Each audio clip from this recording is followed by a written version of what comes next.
Du meinst, wenn ich nächstes Mal um Pferdenbaum lob, dann soll ich Pferden absammeln. Ja. Ja, Herr, so verkehrt ist das nicht. Pferden kann man absammeln, ne? Du hier, Schatz, hör ihm. Ja, was wollt du? Ich will dir was erzählen. Was wollt du mir nur erzählen? Ja, ich hab da ja was, das weiß ich, aber das soll ich dir ja nicht erzählen, ne? Ja, das holst ja recht lang da und ich bin da recht ein bisschen beleidigt. Ja, Ja, dann musst du nicht, mein Schatz. warum nicht? Erzählst du noch? Sonntag haben wir beiden einen Termin. Wir haben einen Termin Sonntag. Aha. Wir beiden haben Sonntag einen halt tollen Termin.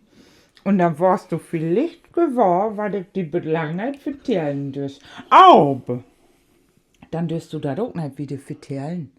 Das musst du dann mal für dich behalten. Oh Mann, das kann doch nicht wahr. Wenn ihr es her ist, ihr wochenlang holst du dich still.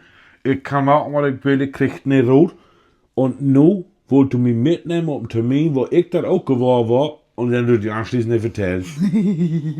Ich Aber finde das super. nein, Doch, nein. ich find das Aber toll. ich finde das nicht gut. Ne? Ich Nein, finde das super. nein. Nein, nein.